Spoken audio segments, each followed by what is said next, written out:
राहुल गांधी यांनी महाराष्ट्रामध्ये आपण पाहतोय सर्वत्र आपली हवा केलेली आहे आणि तरुणाईमध्ये सध्या राहुल गांधी यांच्याच नावाची चर्चा आहे। राहुल गांधी यांनी पुण्यामध्ये ज्या पद्धतीने आणि ज्या संदर्भाने इथल्या स्त्रियांना मुक्त करण्यासाठी आव्हान केले, नेमकं हे आव्हान काय होतं आणि मग कोणत्या स्त्रिया मुक्त झाल्या पाहिजे, राहुल गांधींचं नेमकं काय चुकलं, आपण या व्हिडिओच्या माध्यमातून पाहणार आहोत। नमस्कार, मी डॉक्टर नागराज मगरे, शब्दयोद्धा लाईव्ह मध्ये आपल्या सर्वांचं मनपूर्वक स्वागत। महात्मा ज्योतिराव फुले, डॉक्टर बाबासाहेब आंबेडकर, छत्रपती शाहू महाराज, छत्रपती शिवाजी महाराज अर्थात फुले शाहू आंबेडकरांच्या या महाराष्ट्रामध्ये राहुल गांधी अशा पुण्यात जातात ज्या पुण्यामध्ये फुले दाम्पत्यांनी या देशातल्या स्त्रियांना मुक्त करण्यासाठी महान कार्य केलं आणि या देशातली पहिली मुलींची शाळा काढली आणि खऱ्या अर्थानं इथल्या दीनदुबळ्याला न्याय देण्याचं कार्य महात्मा ज्योतिराव फुले आणि सावित्रीबाई फुले यांनी केलं। त्याच पुण्यामधून त्यांनी एल्गार खऱ्या अर्थानं केलेला आहे आणि ते तिथे या देशातील स्त्री ही वडिलांच्या त्यानंतर नवऱ्याच्या भावाच्या गुलामीत राहते, तर अशी स्त्री मुक्त करण्यासाठी राहुल गांधींनी पुढाकार घेतलेला आहे असं दिसून येत आहे। परंतु ही स्त्री मुक्त करत असताना राहुल गांधी एका ठिकाणी चुकलेत असं म्हणावं लागेल, कारण केवळ हिंदू धर्मातली सनातन धर्मातली स्त्री मुक्त व्हावी असा जर राहुल गांधींचा विचार असेल तर तो त्यांच्या राजकारणासाठी आणि एकूणच चळवळीच्या दृष्टीने आणि त्यांच्या प्रामाणिकपणावर शंका घेण्यासारखा आहे। खरं तर जगातल्या सर्वच धर्मातील स्त्रिया ह्या मुक्त झाल्या पाहिजे। आपल्याला असं वाटतं की फक्त भारतातच स्त्री गुलाम होती का, तर नाही। काळ्या समुदायाची स्त्री देखील गुलाम होती, आफ्रिकेतली स्त्री देखील गुलाम होती, अमेरिकेतली स्त्री देखील गुलाम होती। गुलामीची पद्धत वेगळी असेल परंतु जगातल्या स्त्रिया ह्या गुलाम होत्या हे नाकारता येत नाही।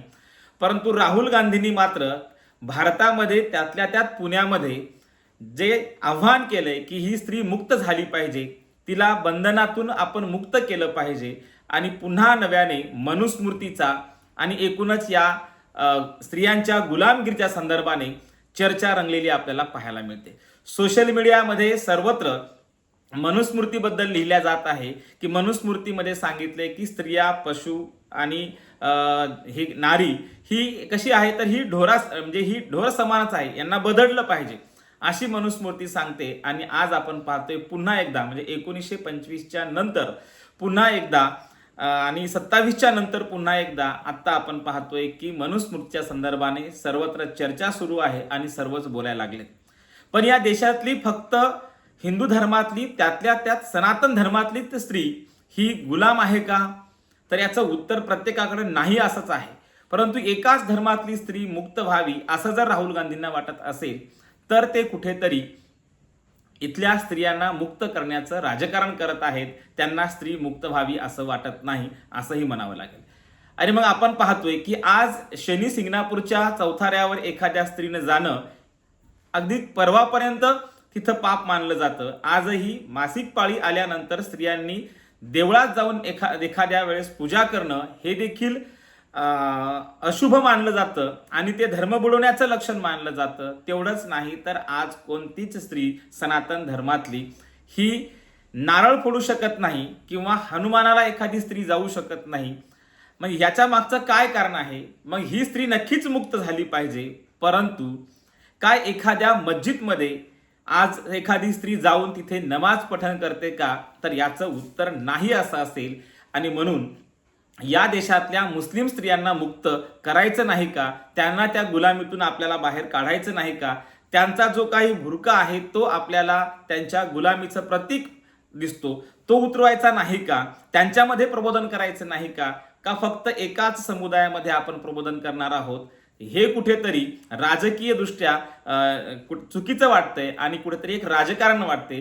जर तुम्हाला सबंध स्त्री मुक्त करायची असेल मग ती हिंदू असेल, ती मुस्लिम असेल, ती शीख असेल, ती ईसाई असेल, ती कोणत्याही धर्माची असेल, जगातल्या सर्वच धर्मातल्या स्त्रिया ह्या मुक्त झाल्या पाहिजे आणि त्यांना खऱ्या अर्थानं न्याय मिळाला पाहिजे आणि त्यांना नवऱ्याच्या आणि एकूणच पुरुषांच्या बराबरीचा हक्क अधिकार मिळाला पाहिजे। यावर देखील काँग्रेसच्या राहुल गांधी यांनी बोलणं हे गरजेचं होतं। परंतु फक्त सनातन धर्मातली किंवा हिंदू धर्मातली स्त्रीच मुक्त व्हावी अशा पद्धतीने जी काही आज मांडणी देशभरामध्ये आणि महाराष्ट्रामध्ये होत आहे ती पुरोगाम्याची कुठेतरी बदमाशकी आहे असं म्हटलं तर वावगं ठरणार नाही. त्यामुळे सरसकट स्त्रिया मुक्त व्हाव्यात, सर्वच धर्मातल्या स्त्रिया मुक्त व्हाव्यात असाच अजेंडा घेऊन प्रत्येकानं पुढे गेलं पाहिजे. त्यामुळे राहुल गांधी यांची जी काही भूमिका आहे ती चांगलीच आहे, परंतु एका धर्मापुरती ही भूमिका मांडून आपण थांबलं नाही पाहिजे. तर जगातल्या सर्व धर्मातल्या आणि विशेषतः भारतातल्या सर्व धर्मातल्या स्त्रिया ह्या मुक्त व्हाव्यात यासाठी काँग्रेसने खरं तर अजेंडा पुढे आणला पाहिजे.